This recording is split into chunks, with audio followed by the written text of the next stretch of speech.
We'll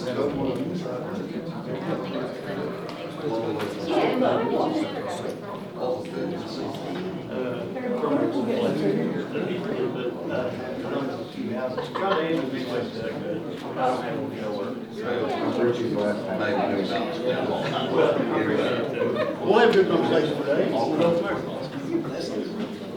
I'm like, sorry.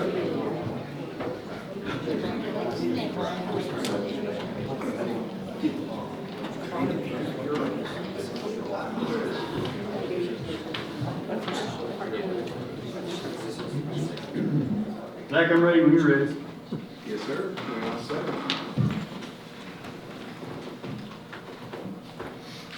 Five, four, three, two. All right, it's June 2nd. Call this meeting to order. Commissioner Holbert, you please open us with prayer. Heavenly Father, God, we just thank you for this day and this opportunity to serve Boyd County. So grant us wisdom and integrity, and as we conduct business for you, guide our decisions and our direction, and help us always seek the best for this county and the people who call it home. In Jesus' name, amen. Amen. Let's stand and salute. I pledge allegiance to the flag of the United States of America and to the republic for which it stands, one nation, under God, indivisible, with liberty and justice for all. All right, clerk, will you please call roll? Judge Chairman. Here. Commissioner Salisbury. Here. Commissioner Holbrook. Here. Commissioner Staples. Here.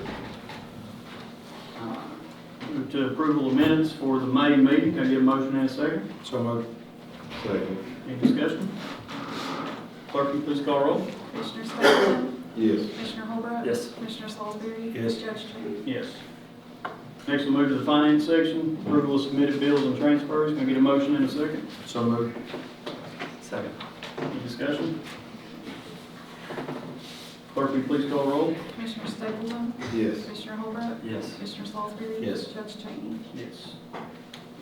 Next, we'll move to the general section. First, we have Boyd County Road Aid Cooperative Program Agreement. We do this every year. It's an agreement with the state. The state allots X amount of money for pretty much the miles of road that you have in your community. This year, that number is $676,699.11. And this is a decrease. Is that correct? Do you remember how much? It's about 147 or 46,000. So about $140-some thousand decrease from last year. Doesn't surprise me. I mean, why not? State sticks it to us any chance that we could possibly get. They've done it to us on the jail over here. We've had that conversation multiple times, so I wasn't shocked to see a decrease in road aid. So it's unfortunate, very much so. Can we get a motion in a second? So moved. Second. Any discussion? Clerk, will you please call roll? Commissioner Staples. Yes. Commissioner Holbrook. Yes. Commissioner Salisbury. Yes. Judge Cheney. Yes.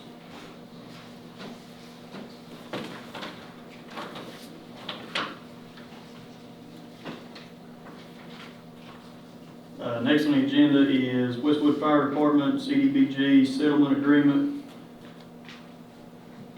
I'm assuming it's his resolution, is that correct, or is that something different? No, it's resolution. Okay, it says resolution of Boyd County Fiscal Court authorizing the Boyd County Judge Executive to execute agreement with WBW Engineering and West Tech Development. This is a closeout for the Westwood Fire Department CDBG revamp. They done a very good revamp of that fire station. Looks good. We're happy that CDBG was able to approve that and get it rolling. So this is a good thing. This is the final closeout of that. Can we get a motion in a second? So moved. Second. Any discussion? We actually got an outreach center for our sheriff's department. Had two, didn't we? That's good. Turned out great. Yep. That's awesome. All right. Any further discussion? Clerk, will you please call roll? Commissioner Staples. Yes. Commissioner Holbrook. Yes. Commissioner Salisbury. Yes. Judge Cheney. Next, we'll move to transparency. We have a community development update. Casey. Good afternoon. So the first thing is Touch a Truck. That is this Friday. Hello? We go. Now you can hear me. Okay. So the first thing is Touch a Truck. That is this Friday at the Convention Center. It starts at 10 o'clock from 10 to 11. We're doing sensory hours, so we ask all of our participants to keep their lights off and the sounds down, not too honking horns and all that stuff. And then at 11 o'clock until 1, we let them turn on their lights, their sirens. The kids are allowed to honk the horns and all that stuff. So it'll be from 10 to 1 with that sensory hour in the beginning. We're going to have inflatables, crafts, kind of ice will be there. We're going to have food. It's totally free for the community to come to. So come hang out with us on Friday at the Convention Center. Thank you to all of our sponsors for sponsoring those events to make sure that they're free for our community members. The next thing that we have coming up is Fun in the Sun. That's taking place at Longest Day of Play. I talked about that a little bit last time, but the longest day of the year falls on Father's Day this year on Sunday. So we're kicking it back a few weeks and calling it Fun in the Sun, but it's the same thing. We're going to have a foam party. We're going to watch Nemo at 9 o'clock. We will have games, inflatables, water slides, all that kind of stuff. So it is a ton of fun, and that starts at 6. So the event starts at 6, the movie will start at 9, so we're usually there until around 11 or so. That'll happen at the old Boyd County football field behind the preschool. That is also free to the community. You don't have to pay to come hang out. You don't have to pay for your food, for your cone of ice, any of that. We have that covered from our sponsors. So come hang out with us. It's always a lot of fun as well. And like our Facebook page for more info and details on all of those and other upcoming events. So that's all I have. Thanks. Thank you very much. Good stuff. Next, under transparency, we come to upcoming annual shelter events. Hello. Hello. All right, so 2 things coming up. June 25th at 6 o'clock for anybody that needs to de-stress. We have yoga at the shelter. So we have a local yoga teacher that wants to have yoga with the dogs. So anybody that's interested, it's a free event. And bring your bug spray because it will be outside. And then July 18th from 1 to 5 is Spay Watch, an adoption event. We are looking for volunteers, so anybody that wants to be a lifeguard that day, please come out and help. So if you came to our Christmas event, we will have a lot of the same vendors, but we're looking for more. So if you're a maker, a creator, and you want to come out to the shelter, you can send us a message. That's it. Thank you very much. Thank you.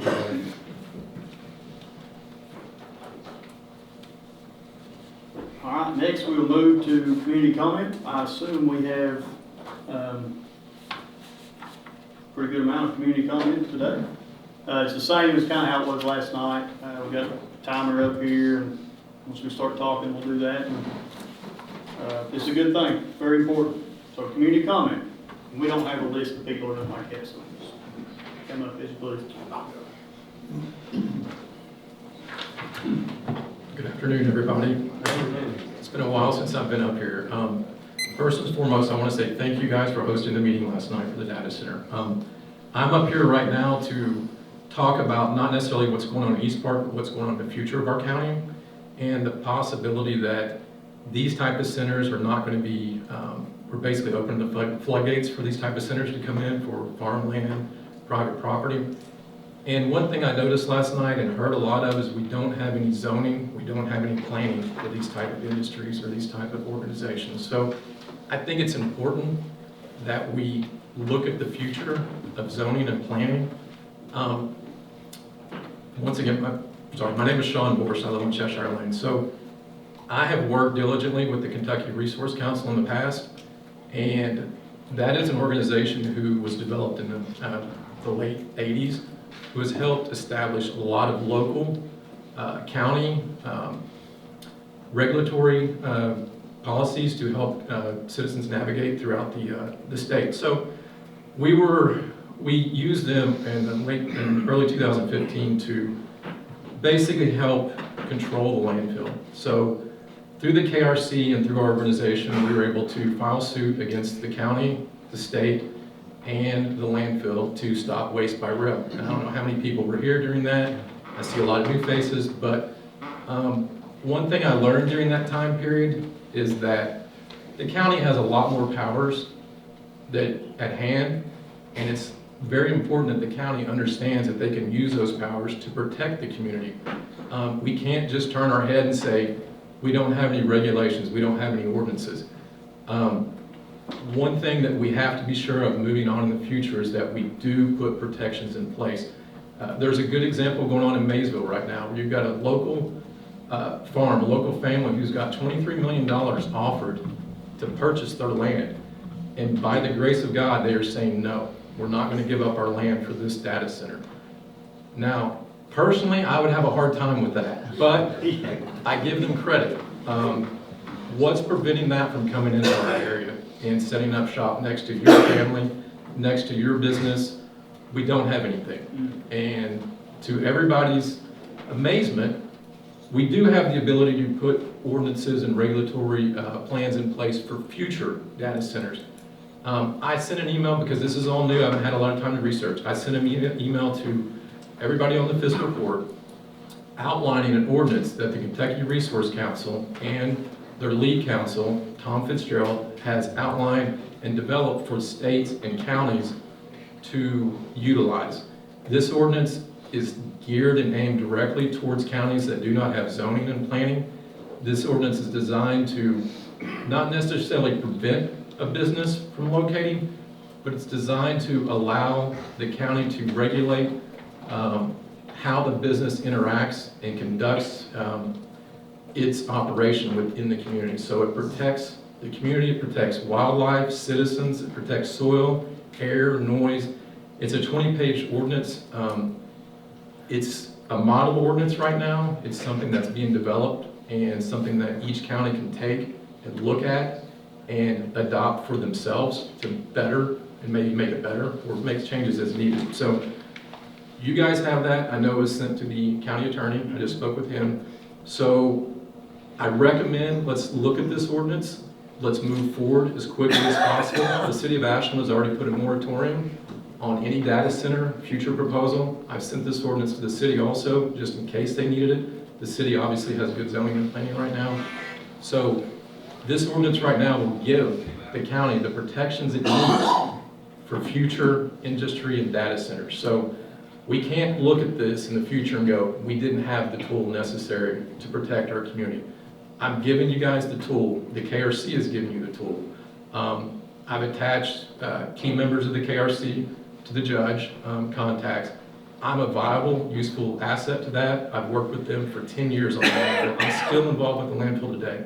I still get questions, and we still have to vote on issues that come up in reference to that landfill. So I didn't want to be back up here so soon, but I feel that this topic needs to be addressed. It needs to be addressed quickly. The floodgates are open, gentlemen. You guys know that. You know that these companies are looking for land. They're looking for places to set up shop. If we don't act quickly, then these are just going to continue to spread and populate. I understand it's a necessary evil. We all use data. We're all using these resources. But let's figure out how to make sure they don't impede on neighbors and residents and make sure they're good corporate citizens. I'm going to give you one copy of this because I didn't want to waste all the paper printing out a bunch of these. So I'm going to give you another copy so you have it on hand. I appreciate your time. If you need anything. Will you work with me directly on facilitating, like I've got the county attorney has this, right? Yep. And this was something that I'm glad you sent because we was unaware of. And it's like I said last night, my biggest worry is what's going to happen on private land, right? So from will your you help comments, me facilitate? from your comments last night, the lack of zoning and planning and the lack of what we have to protect our private property and our business property brings me to this point. Yeah. And yes, I will help you. I am a valuable resource when it comes to reaching out to the KRC. And I don't know if anybody understands what the KRC has done for the state, but they have helped tremendously in every aspect. And every piece of legislation that gets passed, they're involved in it. Yeah. So they're a powerful tool for counties to use and to have in their pocket to put in their toolbox. So you guys have the toolbox. Here's the hammer. Let's put it into place and let's get moving with it. Yeah. And yes, to your point, Judge, I will be more than happy. You have my email, you have my contact. Perfect. Let's move. We can't wait. I don't know if you've got my cell phone number or not, but I do have a contact out okay. there. So my business card's back here with cell phone number on it. I want to move on this. I want to get it on the agenda as soon as council reviews it, and I want to start getting a rough draft, and I want to get this move? Because Well, county attorney knows, I Okay. mean, we're moving towards this. And that was my biggest worry, right, was planning and zoning. And the problem with Kentucky planning and zoning, and I think it was created back in 2003, they done a really excellent job at it when they done it. But you can't have one without the other. And it's so this Pretty ordinance in-depth. does not deny the business from moving in. What it does is it allows you to implement tools to regulate how that business operates. that's what we need. We need some animals, right? You've got some teeth in this ordinance to say, you're gonna move in, but this is how you're gonna operate. And in 10 years, we don't have issues, or 5 years of this business operating. Got it. So it handles everything from soil to runoff, light, noise pollution, power generation on site. It's a very, I mean, like I said, I just got this on Friday or Saturday, and it's been a windfall, just like you guys are Yeah. dealing with right now, of information. I can tell you anything about landfills, data centers are new. I'm very well versed in landfills to the point of I don't want to know any more about landfills. But I'm learning about data centers, and we need to move forward with this. Thank you guys, Let's appreciate work- it. Have let's a work good day. together on this. Okay, Sean. thank you. Thank you very much. And Curtis, you've got a copy of that. Get your inbox. So who is our county attorney? I'm gonna tell you a Kentucky statute, and if you wouldn't care to look at it and see if it would be something that would be applicable for us for a moratorium for the county, and it's KRS 132.452. What was the one more time you said? 132.452. And it's a short one, but the reason I was referring it to you is because I figured you'd be able to read the language well enough to see if it's something that we could use in this instance for the county to be able to do a moratorium the way the city can. Because it's about like property assessment and stuff, but it is one that is listed specifically for county governments. We're looking at, sorry. You're good, you're Yeah, good. I'm not texting, I promise. You're fine, you're fine. I had to read it off my phone because that's the only screen I have with me today, so me. Because like you said, tools, we need as many as we can get. Yes, we do. So some of you guys were at the meeting last night, and I know that all of us didn't get to talk. We heard a lot of numbers last night. But I think one of my biggest worries were from, Tara Wolf, AEP, empty promises. That we don't have contracts for anything that's legally binding. That they can promise us the world and then deliver us nothing. Hindsight is 20/20. We can look back and see what like coal mining did to a lot of eastern Kentucky towns and how they're devastated and they're ghost towns. I'm from Batesville, Kentucky originally, and we went from a booming coal town to we have all of 300 people enrolled, like students total in the high school, and that's the county school. That's the only school there. So that's how tiny my town has gotten since they closed our mine in 1990. And I don't want to see this big boom of something that's just going to let us down in just a few years because we said last night technology is fickle and short-lived. Right. So some numbers that I think is important for us to know is, and by the way, I'm a Laura. I teach biology at OU in Ironton. So I'm a biology professor. And one of the things that worries me is the volume of energy that this facility is going to use. And then whether or not you believe in climate change, greenhouse gases is something that's bad for all of us, whether that's something that you are familiar with or not. It is factual, there's a lot of scientific evidence out there, the experiments have been done, right? So this facility, it's gonna start out as a 500 megawatt facility, correct? And then be up to a gigawatt facility by 2030. Correct. That's massive. Yes, huge. Okay, so I sat down and I did the math. So it will consume roughly 8.76 terawatts of, terawatt hours of energy annually. Where typically our electric bills, when we get them, say kilowatt hours, kWh. Last month, my house used 1,233 kilowatt hours. Okay, so kilowatts, a kilowatt is 1,000 watts. A terawatt is 1 trillion watts. Usually when you try to type that number in on your calculator, it comes up with exponents, like to the 12th power. That's a crazy amount of energy. And then already they talked about like Big Sandy in Louisa is going to be the facility that's supplying that energy. And they can't make enough to support that. If it's running off natural gas, running off coal, those are finite fossil fuels. We will run out of them. And it's just going to be more big boom that we've seen of short-term jobs, long-term disarray that's going to come from. And I don't want to see that for my people or my community because my papa was a coal miner and I got to see black lung and the cancers that came from it up close. You know, sometimes in the short term, it seems great. In the long term, we get to see what suffering comes later. I've got a lot of information here that has good resources that I'm happy to share with you guys. Some of it comes from government web pages, some of it from Kentucky Power's own website. You know, they said that they need these new people to come in to help surplus and support where they've lost customers. But last year, Kentucky Power, let's see my numbers, had over $40 million in profits, Kentucky Power, and AEP had $3.58 billion. It doesn't sound like to me from any of those numbers that they need any new customers to support or give money to their shareholders, right? That's profits. I'm sorry, are those nets or gross? Net. Wow. Yeah, that's profit, net, not gross.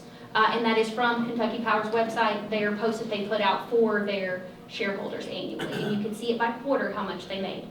And so as far as fossil fuel consumption, scientists expect, and this is a research paper from the National Science Library, that they expect by 2030, right now, 1.5% of our fossil fuels are going to our data center.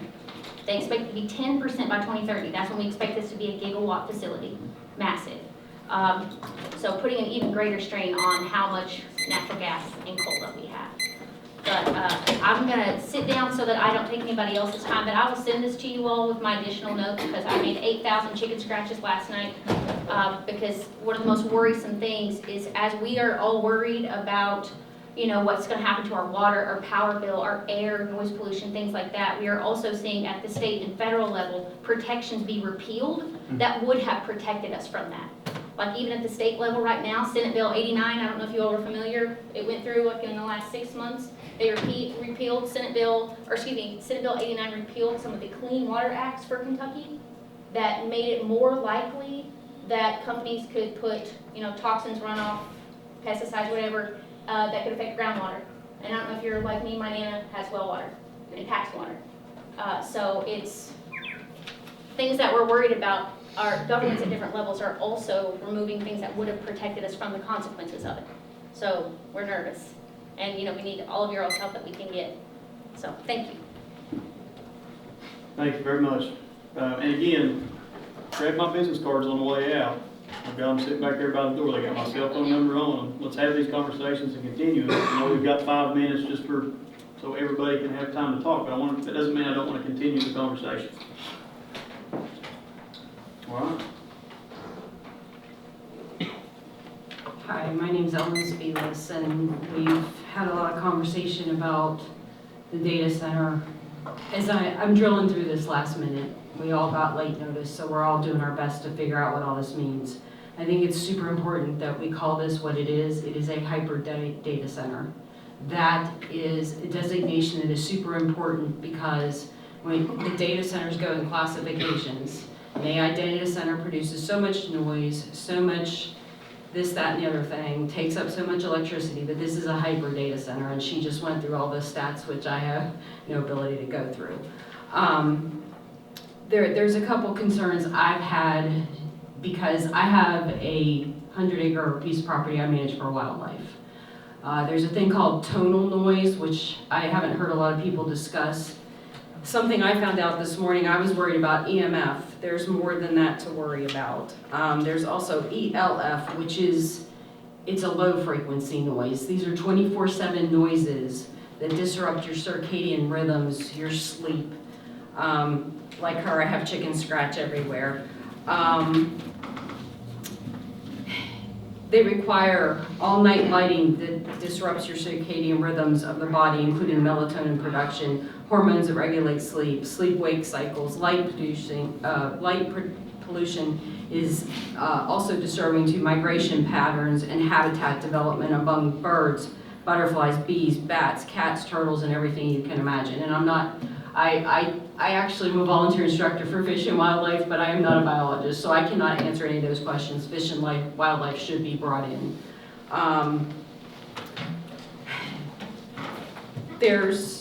I've been looking at what the communities are fighting since the data centers have come, because much like what happened here in Kentucky, it was all done in the dead of night. and I understand NDAs. I came from a business background. I understand East Park's role in trying to sell the land. Anybody living within a certain distance is going to suffer a lot of health risks. There's things I don't even understand. Something capital N, capital O with a little x, which my friend last night knows exactly what it is going to come off the generators. You have the light pollution, the noise pollution. Some of it you'll hear and some of it you won't hear. I'm seeing vast estimates in distances up to 5 miles out. I don't know. What worries me is the community that lives in and around industrial. You have legacy farms where those properties have been passed down through generations, and they've had no say in this. They're trying to hold on to land that was been in the family for, at what I heard last night, one person was 100 years.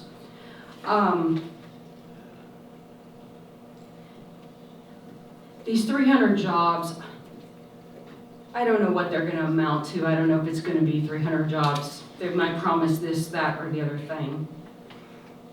But what this project has done is destroyed property value in the surrounding area.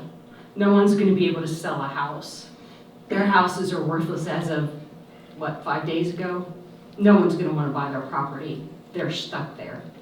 And some of those houses, I drove through the industrial the other day. Beautiful homes that people worked a lifetime for.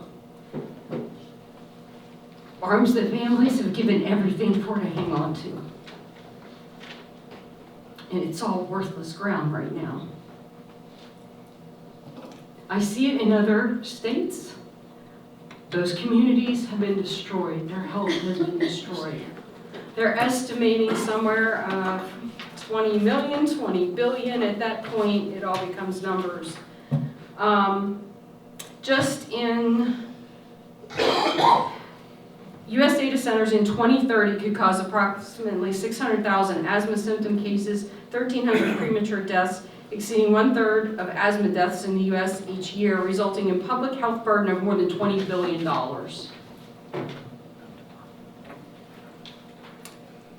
I have a question which I've discussed with Eric, and I can't formulate it because I don't understand the power grid and how we use electricity.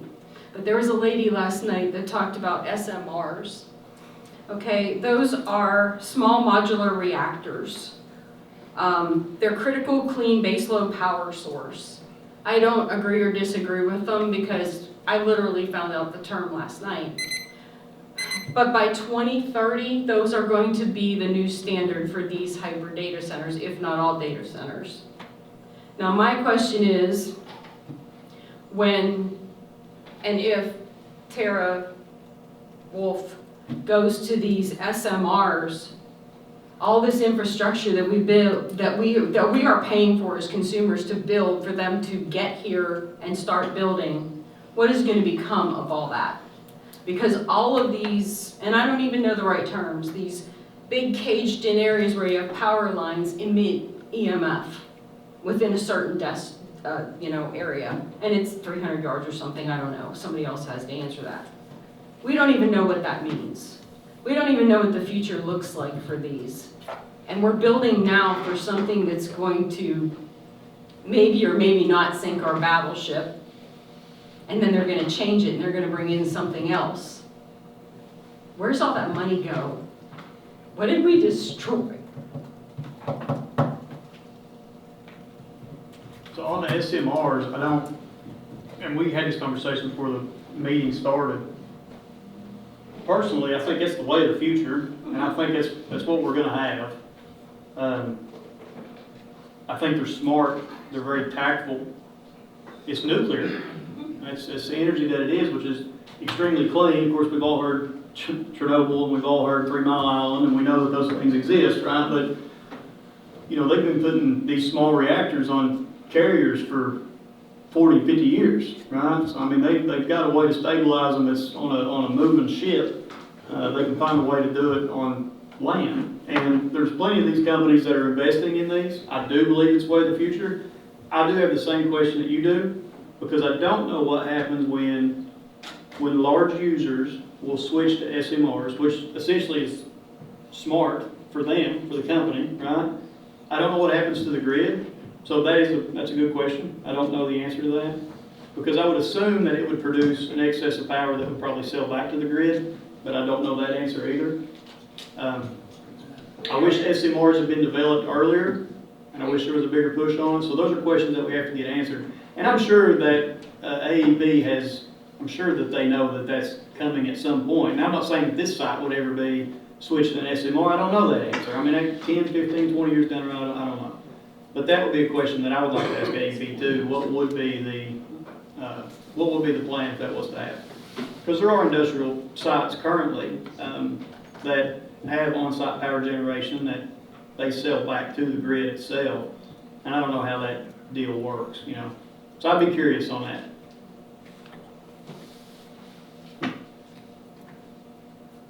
So that is one that we will definitely make a note on, because that's long term, right? And the other stuff you're talking about, I mean, me and you had a conversation on sound and all that stuff there earlier. You know, those are going to be. I want to see an engineered report of what they put out, and I'm not talking about decibels. I think we'll find that decibels is going to be more manageable than what we're imagining.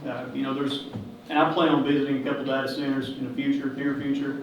But I want to hear them too. You know, I work for a refinery. I know that 85 decibels, you got to have earplugs in. I get that. Just make sure they're hyper data centers. Well, absolutely. I mean, we're going to do an absolute comparison of apples to apples. I don't want to. So I am curious on that. But I think we'll find that the sound and the light will be something that is easily managed through engineering controls. And we need to ask TerraWolf what their plan is for that. So, but the other questions, as far as the output and all that, I don't know. I can't even begin to get into that. But we'll definitely have that conversation with you. Thank you very much. All right. Any comment? My name's Cody Miller. I'm a resident here in Boyd County. I'm here to talk about data centers. I live off the Marshall area. Y'all know there's a giant logging operation that just took place. And it's destroyed the roads through there. I'm just curious what the county is planning on to do to fix the roads. Did we make them put up a road bond? I've talked to Dave about it, and he's going to get back with me. So I don't know if you know, do we have these private companies put up a road bond that we can go after? I can help with that. He was on a call. Oh, okay, good. They did a logging, Cody, in Pigeon there about a year and a half ago. Yeah. Same company.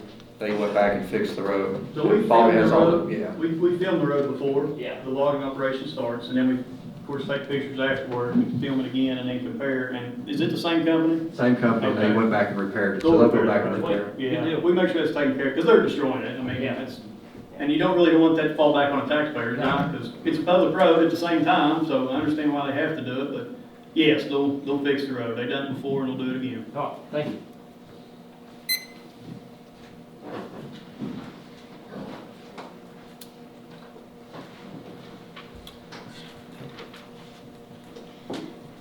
I'm Jamie Lavery. I'm here for my friend Lisa Epling. She's the curator of the cemetery.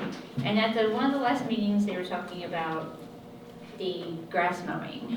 And right now, they pay $1,800 a month to cut the grass. Before, the prisoners did cut the grass. They kept it up. The cemetery was nice and clean. But now Lisa has to pay that money out of the cemetery money to do that. If there is a way, because they are a 501c, she does have that paper, I don't have that with me. If there is a way that we could get back to that, she could put that money back into the cemetery and get the trees taken down that are rotten, that need to be removed. And I help Lisa all the time to find unmarked graves, help her pick things up. You know, and I'm basically here as someone who has family buried there, but also to help her. She's just not a big public speaker person. But it would be nice if we could have someone to come and cut the grass again, instead of her paying $1,800 a month for that. That's a lot of money. Bill, how are we handling 501c3s, nonprofits? The 501c if the 501c nonprofit, we can. That's Well, it they just have to submit it into us. We go out there and evaluate it, see how long manpower it'll take, and see where we can fit it on the schedule. The issue has never been with, if it's 501c3, if it's a nonprofit organization, which is great. What we couldn't get into, and we had been into, which is unfortunate, was we've been on private property, right? And there's a lot of liability there, on both sides. You got the owner side, and you got the government side. So we stayed away from privately owned properties. Now, we are running into some issues that, there's a cemetery, for instance, won't say which one, but when you look it up on PVA, it doesn't have an owner. Right, You and I know, know so there are we're- several that way in Wood Yeah, County. so what we're trying to do is we're working with PVA, we're trying to go back through and find the deeds and see when it changed hands, but nonprofits we can do. So yeah, if we can have a conversation with the, Are you talking about County'sburg Cemetery? Yes, sir. oh, okay, okay. And I know they cut it before, you know, and Lisa does an excellent job. I mean, if you haven't been out there, I mean, she works tirelessly to make sure that it's clean. She even cleans the headstones on her own. Yeah, there's That's a lot of something work that she with it. shouldn't have to do. And that's a lot of work that she puts into that cemetery because she takes pride in that cemetery. I mean, you can ask David. I mean, he's in a committee with us, so he knows how she is. But she does an excellent job. And to keep them to do that $1,800 a month that she has to pay could go towards other things, especially the trees. There are some very dangerous trees in that cemetery that do need to come down. And they're actually marked with a big X, so you know. I mean, if it storms just right, that tree's gonna come down. So it needs to be done. County'sburg did not used to be 501c. That's right. Then it switched to 501c, we went over there and took it over, Yes. and we cut it, and now we're just doing the weed eating, right? We do the Yes, weed eating, and all the weed eating, but And the, trash, I think. and the trash. The plan was, when we talked to them, we went in there, we would get it all fixed up.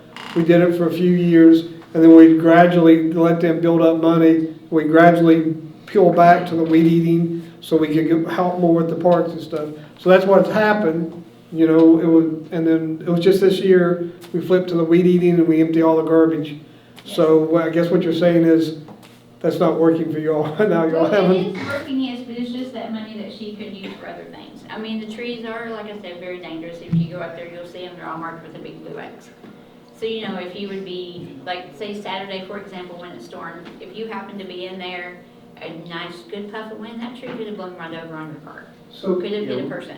basically what I have to do is this, so what happens is we get a lot of requests, right? Right. And we know how long that takes, we know that and so when we decided to, you know, we were gonna do it in stages and cut back just to weed eating grass, that's because then we picked up somebody else to help them out. So basically what I really need to sit down with my lieutenant over that operation and say, what's your manpower, what can we do? Can we go back to the whole grass cutting? Can we do it every 2 weeks? Can we do it once a month? Because we had it looking really well, but we thought that they would take that time to be able to take it over, so it wasn't, but we'll just have to look at it. But you do qualify.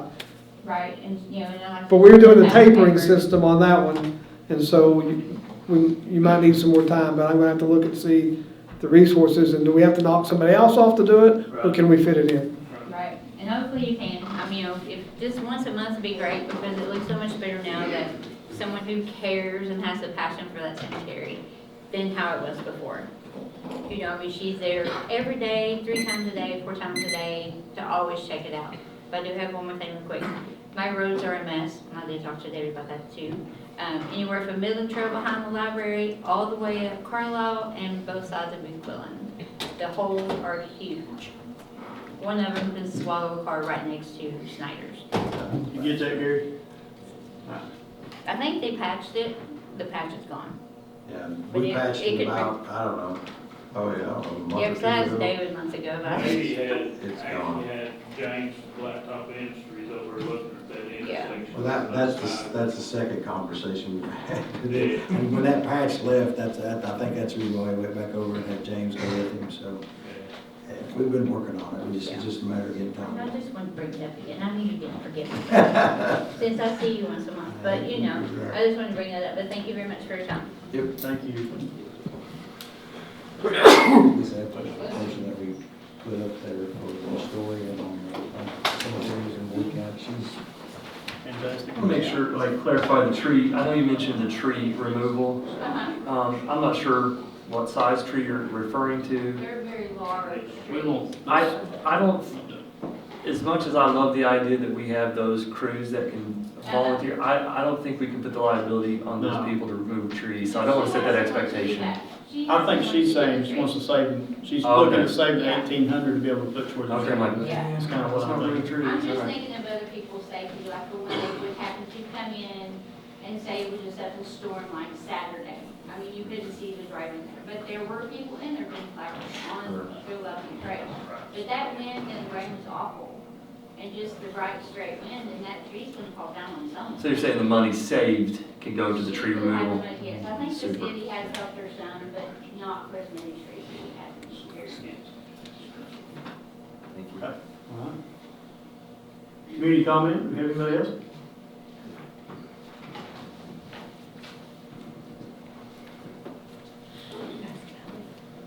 Hi, my name is Tiara. I live in Rush. I'm not a politician, businessman, anything like that, so I don't know any of the terminology or the processes one would have to go, but I am here to talk about the data center and concerns. I am very worried about the environment and health, and everybody already spoke about that and gave their statistics in a much clearer way than I could. But again, I just want to express the importance of getting contractual legal protections in place so that if we are being lied to by the company and they come in and they mess something up, that we have legal recourse to stop them from doing that, and that they can't just say, oopsie, and then keep going for years. And also testing so that we know if that's happening, so that we know if something is polluting the water, so we can't just say, hey, TerraWolf, are you polluting the water? And they say, no, trust me, and then that's it. Like, get actual testing so we know what's going on, and hey, maybe the testing will show that they're keeping up their word and everything is fine. If so, great. But I would like for there to be frequent testing in place to ensure that the noise levels, the light levels, the water isn't getting polluted, and contractual legal protections so that if they try to pollute or contaminate something, or even if they do it accidentally, that we can put a stop to it and we don't just have to sit there and take it like all the other counties that have, or states, sorry. All the other states that have had data centers put in, especially like in Utah, I know we spoke about that previously, how they did everything wrong, so let's not do everything wrong That's here. right. If this project has to go ahead, let's do it right and ensure that everybody is protected.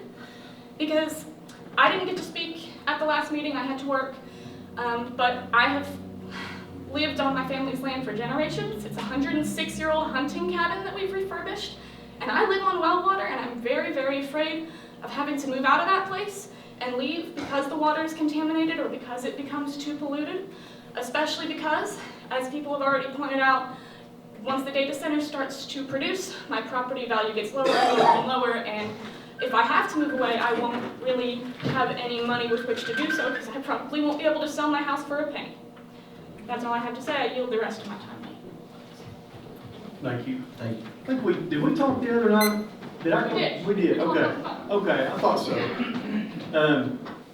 And I agree, and I mean, something I'm gonna request for sure is, and it's two private sector companies, but I'm gonna request AEP's contract with TerraWolf and see what that deal is, to make sure it is what everybody in this room has been told it is, right? So we'll request that for sure. And I know you was nervous up here, but you've done a fantastic job. Okay, you've done great. Took a lot of heart, and you did great.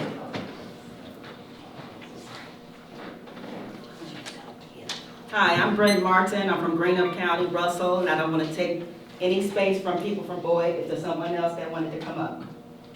You're fine. Okay. We're all one people here. All right, okay, because yes, we're all going to be impacted. So I'm not going to repeat what I said yesterday. I encourage, if you didn't get to come, to please watch the recordings or listen to the broadcast. Lots of informative information. Russell had a meeting this morning, also a special meeting. And when you mentioned you were going to go to some of the data centers, I would like to encourage that when you go, don't just go and look and visually. Already have some established metrics, something that you can use to compare. You need to know what you're looking for, what you're looking at. And so we need to be clear on exactly what it is. And don't just look at a new one being built. we need to also look at some that's been there for a while, so we can look at impact. Look at some of their environmental studies if they've already done them. And I encourage us to do our own as well. And I offered my help there. I am not an expert by any means. You probably already get enough help from Boyd, but if you do, don't say we didn't have enough. I am willing, and I go on record as saying that. So, but thank you all for bringing this forth and giving everybody a chance. I wish it would have been done sooner. But we also need, I think, some kind of agreement and understanding of what their contract promises are in terms of employment. I keep hearing a lot of words about they might hire locals for contractors. We need to know specifically. We need to stipulate, what percentage of their employees or hirings are going to be right from here, not just and for a little while, but long term, so that they don't just hire out after all the lights are dim, right, and hire out overseas, or just get AI to do the work. So we really need some more commitments and some more reports and some more studies, and I hope you all are willing to do that. Absolutely. Absolutely.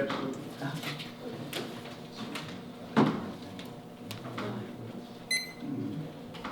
Oh, does somebody have a question? Does somebody have a question for me? Or comment? On what she said, don't just take a look at the center, go out and talk to people in the community. So, right. that's what I was thinking, like, if I go, I need to find one that's one gig, right? I need to go there, and whether it's old, new, I don't want to see one that's under construction, I want to see one that's operating. And then I'd like to talk to the local government that's there. And see, and that's what I tried to state last night, that I feel is kind of in our corner. What's going on in Hancock County, a little bit different, they bought private land, right? So the government's learning about it right along with the people. What I do like about that process is that they're about 6 months ahead of us. So I get to know kind of what's going to happen next here. But I do want to go see a data center. I got to find one that's the same size and talk to the local government and some people in the community. So I'm going to do that, and I'll report back on that. There's some in Kentucky. Someone had mentioned some being built in Columbus, if you want something nearby.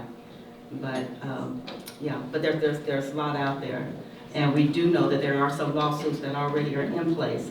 So going through some of those, especially I know of one in New York, and I think it's still ongoing. So I'm just not sure how we got here with all of these contingencies already out there. The one in New York was about water, because I think they drained an entire lake. They were worried about their lake, and Yeah, the so lake the city tried to do a moratorium. It was Lansing, New York, and TerraWolf is suing the city for the moratorium disrupting the process. That's the one I read about. But There's all kinds of. Okay, and that's pulling out of the reservoir, that right on that one up there where the lake. I don't know how to pronounce Cayuga, I'm guessing Cayuga Lake. Yeah. And there are news articles from the Ithaca Voice about it, and I'll include that. Georgia did the same thing. They had to do a freedom of information to find out exactly how much water was being used. And when they did, they found out that what was told to them in like 2,000 gallons ended up being millions. And they're fighting that right now. That's in Georgia. The one that they bought off of the steel mills? Yeah. It wasn't, that's the one that I don't think anybody knew about it. Okay. Right? Is that the one that they bought off the property and nobody knew any of this at all? I'll make this visit pretty soon. I think Commissioner Over's found one. It's 5 hours away. You can see what size it is. But I want to do that. And I'll go to a different facility that's, well, maybe not a terrible facility. That way I don't get a biased opinion, right? It would be better for me to do that. What do you think? Do both. Or do both? If you can. No, just do both. Do both. Somebody else. Road trip. The residents. I wrote in road trip. What is it? Talk to the residents, not just the elected officials. No, I agree. I agree completely. Even talking to places like the health department to see if they've seen anything new since it became operational. Because like there's already studies that have shown that like people are getting more migraines. There are people that work in data centers that are having chronic nose and throat bleeding from like, sound is waves, right? So from noise levels, even with ear protection. they are having like vessels rupture and cause bleeding. That's Okay. scary, and that's happening in Kentucky. And I just want to point out that there's not currently a 1 gigawatt center in operation. As of right now, the biggest are 500 to 750 megawatt. Okay. So, I mean, this is completely new territory. So there's not even one that you can go see in operation. They're all in development. Did you see the one that they just announced in, is it Piketon? Did you see that announcement? 10 gig.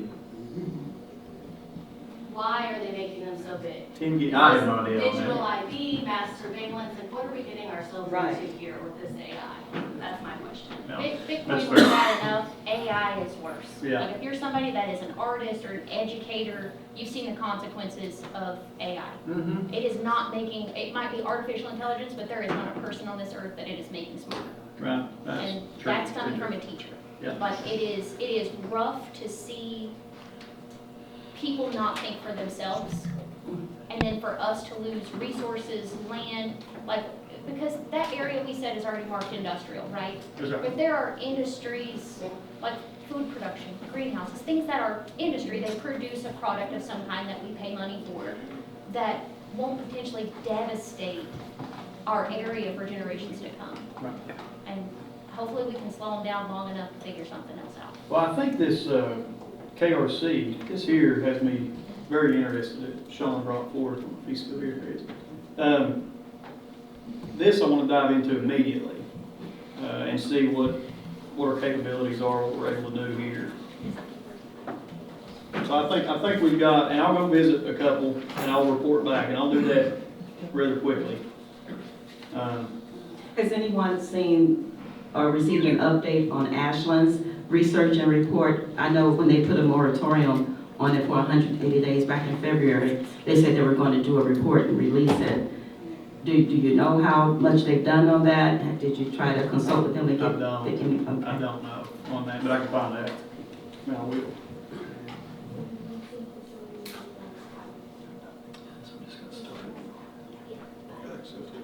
Eric, I was gonna check electrical rates at these plants.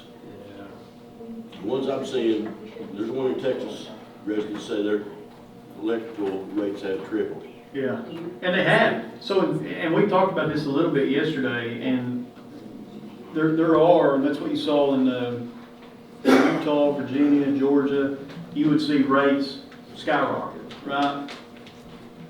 What I found there, and I don't know that it directly correlates, but I would assume that it would have to do with some of it, is the grids in those areas were already sitting at 90 to 95% capacity.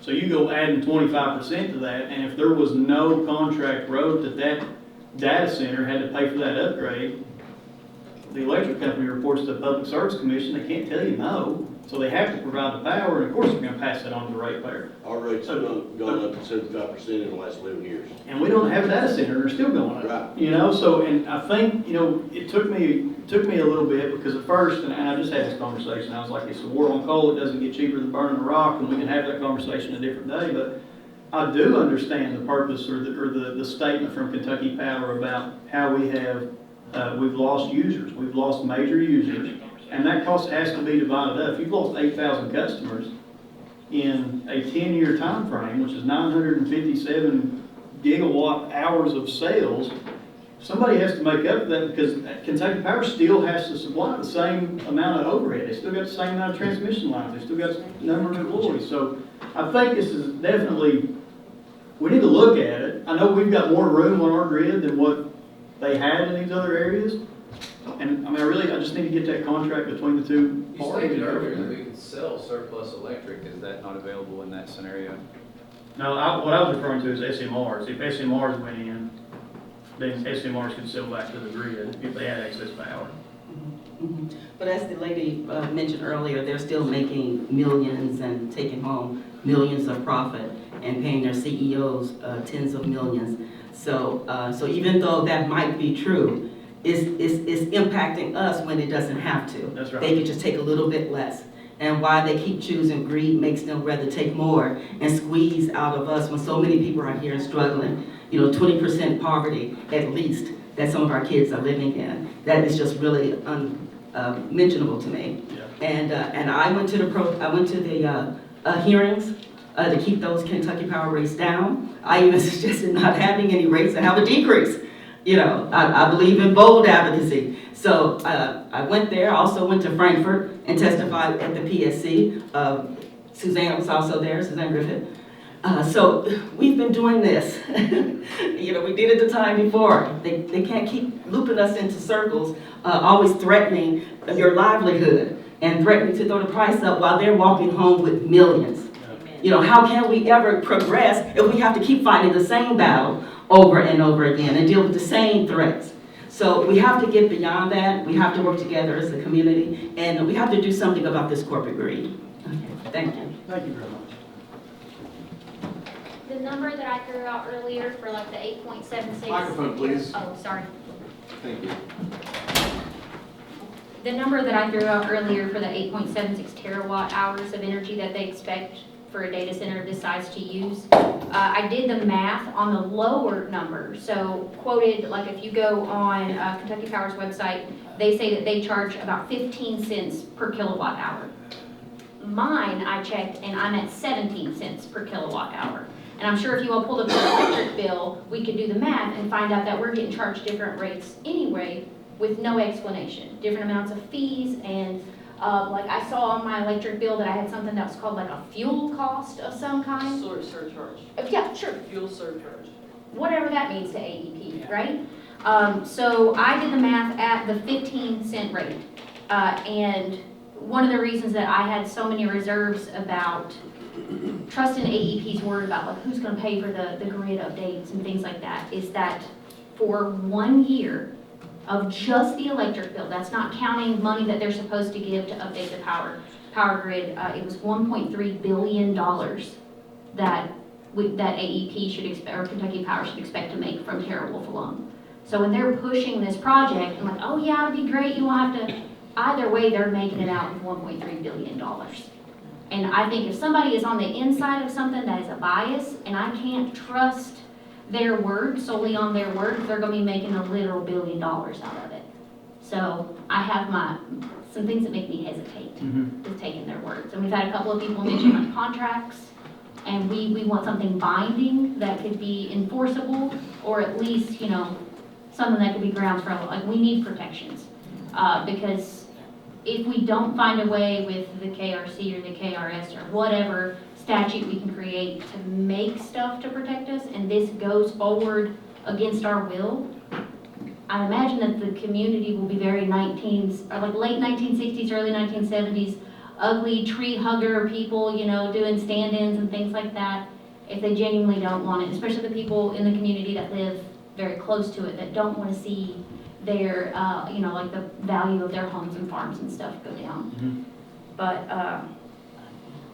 yeah, $1.3 billion is exactly why I can't just take their word for it. A lot of money. And I'm gonna, everything that I've typed up, there's a few of us that have done some research, and I've got all kinds of resources. I'll make sure to share them with you guys, and then I'll try to see if I can get it out to whoever is here that wants it. I am sure everybody in this room doesn't like the feeling of being bought and sold. You know, East Park is privately owned, correct? No. And like, who gets the money for selling the property? East Park. East Park. So East Park was created. That's FICO? No, I need to clear that up, 100%. Okay. FICO and East Park, two totally different things. Okay. I use the word FICO a lot in reference to the FICO region, right? FICO is its own entity. They called me the other day and they're like, please stop using that. They're getting loaded up, open ready requests, all that. They don't have anything to do with East Park other than East Park's right there beside the FICO building. East Park created 1998, 5 counties, Fiscal Court, Judge Executive has an appointee to that board. And the appointee is the representative for that county. So every county has that. And then they're autonomous in the regard that it's public land, but they can sell that land. They make the deals. They come up with, they get the appraisals. All the sales agreements are with East Park. There's no fiscal court approval required for any of that to move forward. So they're not private, they're publicly, they're a public industrial park is what they are. created under KRS statute. So that's how they operate. So when the sale goes through for the land, where does that money go? That goes to East Park. So East Park, when Brady Industries sold, when Brady Industries bought that same piece of property, they purchased it and it went into East Park's coffers. And East Park, they keep up. Describe East Park for me. It's so I East know Park what type- Industrial, I think it's Authority or Industrial Park. East Park Industrial. Describe what type of organization they are, if you don't care. They're a non-profit, government appointed. They're in charge of running the industrial park that's up there. All the land, like where Centos is, where AT&T, all that, that's all East Park. Yes. And then you've got like a board of directors that essentially operate that industrial authority. How So did that land get given to East Park? Like, how did that so back decision in, go about? and now this is like, I was 8 years old, right? So I think in That was 98, formed by added Governor Paul Patton. So Okay. tell me And this. Governor Paul Patton formed, he did an industrial park in every ad district in the state of Kentucky. Okay. We're FIFCO ad, that's an ad district, which that's where all the money's filtered through for the state of Kentucky, so forth and so on. Every ad district has an industrial park, and each one of those industrial parks came from the property that was out of the counties. The two counties that aren't involved, Elliott County and Lawrence County, they signed a mutual aid agreement, which that enhances the ability for the state of Kentucky to help with the development of an industrial park. It's an industrial council is what it is, basically, is what they formed out there with the 5 county judges. And who are they responsible to? Like, who do they answer to? You said there's a board. Who Yeah, does there's a the board, they answer have to? public meetings just like we do. Ultimately, it would be at the direction of the appointee from each fiscal court. So yeah, it So comes back how to do each we- judge executive, you know, all How do 5 we as a counties. community communicate to East Park They that have, we don't want this? they have meetings every, It's on the third Tuesday. third, Is there anything with East Park that, like, because we had because there was a petition last night. Do you all remember how many signatures there were? Someone brought it up. I think Oh, 2,500. 2,500, was that the change.org one? Was that the change.org one online? Yes, that was change.org. Okay. Yeah, someone 2,500. gave it to me, I signed Okay. it. And she asked me to share that at the meeting. Okay, so with a petition, that was one of the things that when I was trying to research like what county government can do, was first you would need a petition. We've had a petition go around, at least 2,500 signatures so far. Like, what is our next step? Because obviously people are fired up because we're worried, you know, rightfully so. There's a lot of information out there, and there's a lot of it that's actually data-driven, well-researched information, not just Facebook talk, you know? So what can we do, because like you've got the KRC, what do we know of that we can do to either slow this so that we can have more time to get research, to get experts in here, to make sure that we are gonna be safe?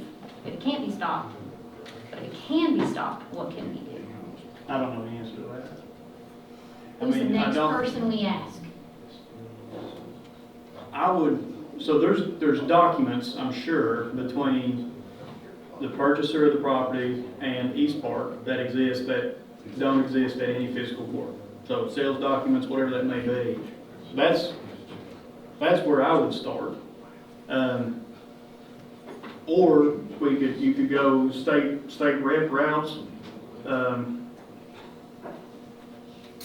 don't know. East Park is where I would start. Do you think East Park has any real responsibility to the community? Because they serve those 5 counties. They're all right? residents of the communities. Right, okay, They have to live in the counties that they serve. so if their community and county members don't want this to happen, is there anything that East Park can do at this point? I don't think Do you know so. anything about the contract part of it? On the sale? Yeah. I've never seen the sale. That's the whole thing with it is, well, I guess with all the NDA and stuff like that, that's the part I've been asking myself, so. It's probably PNDAs. I wonder how much stuff in that NDA is actually protected by an NDA, especially since they got public officials to sign it. And I feel like that was an unfair thing to you because there are certain things that you are beholden to the community, like the people that you serve. I had a lot of thought on that last night, man. I even went home and talked to my dad about that. That one.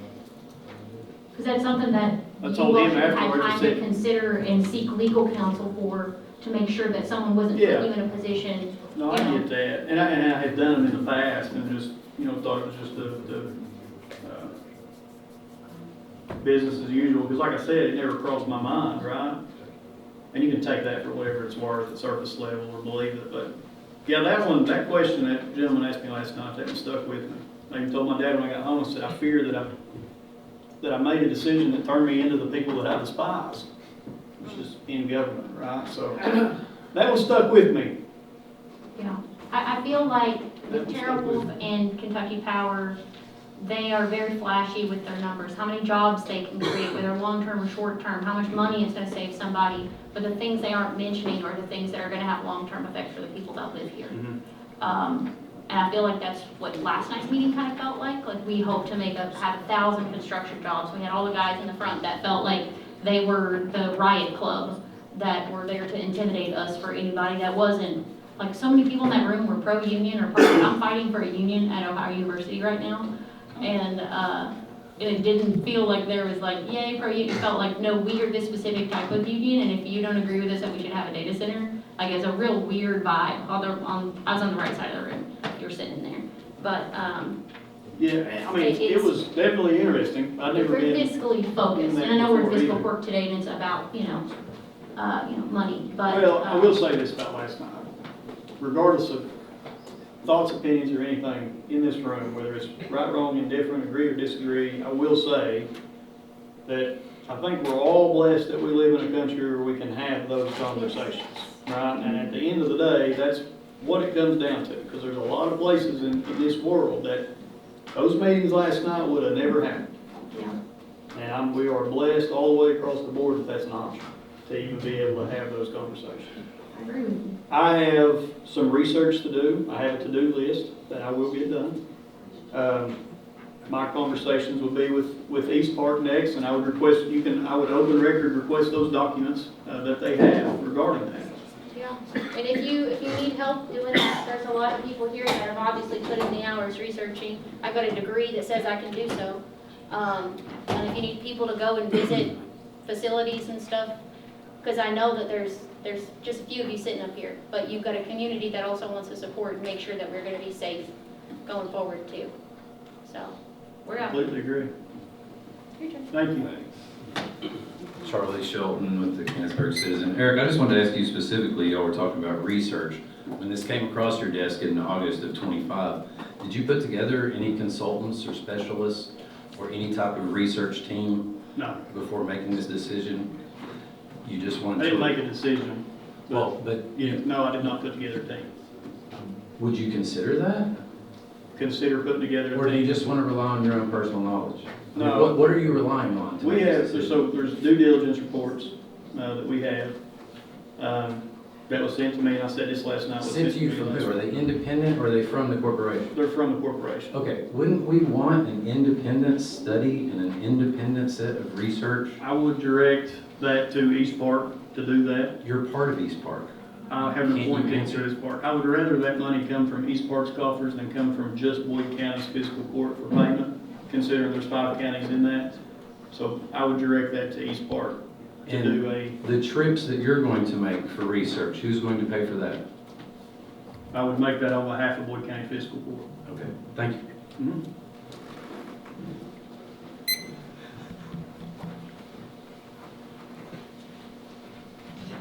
I had a question about the numbers from last night. You might remember. So the gentleman that was doing the talking last night, is that Bobby Hall? All the talking? Yeah. that was Well, Bobby. beside you. No, beside you. So. Bobby, that was Bobby, yeah. So I have a question. I just realized it.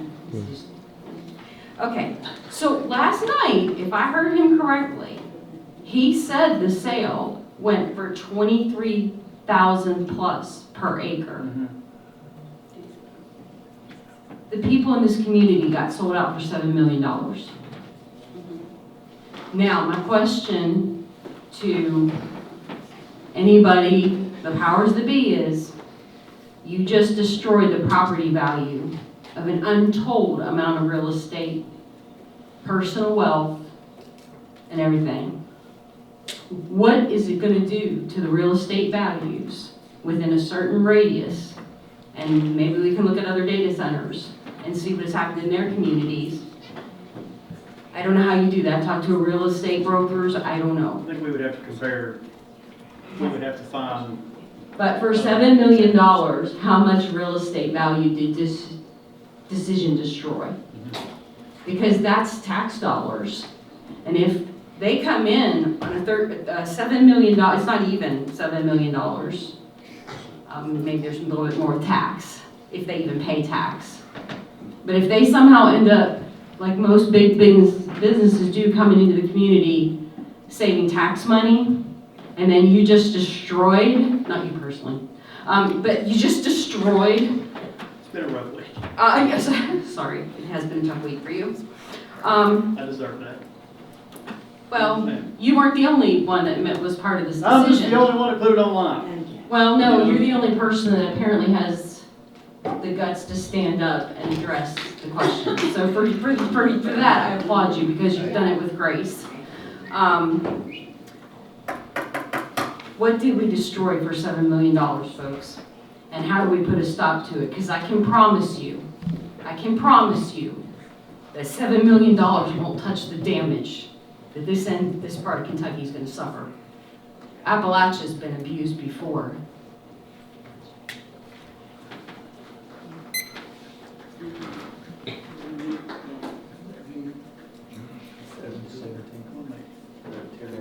Oh, 17, yeah. Anybody else community comment? All right. Next we'll move to new business. Commissioners, y'all have anything? Nobody?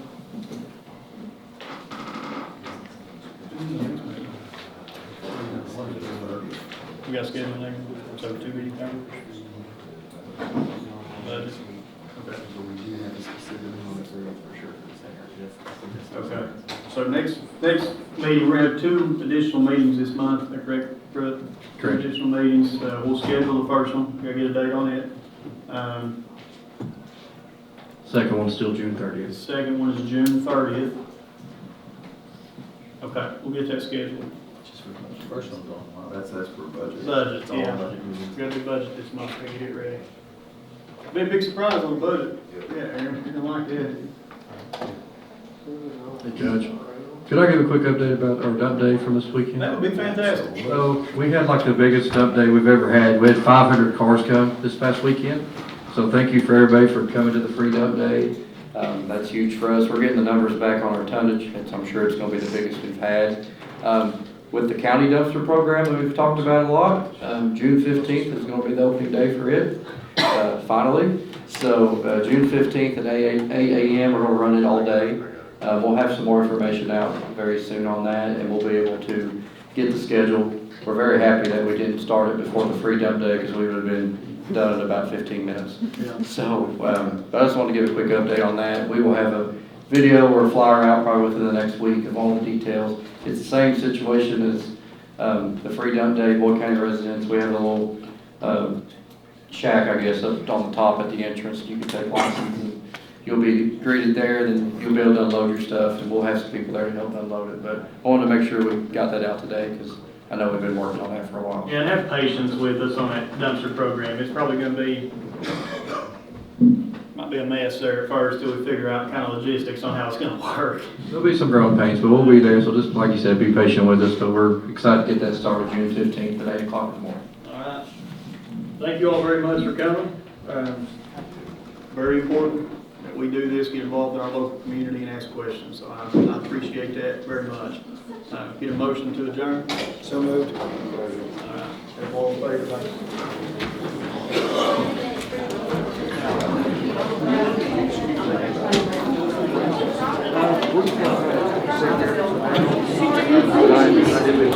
I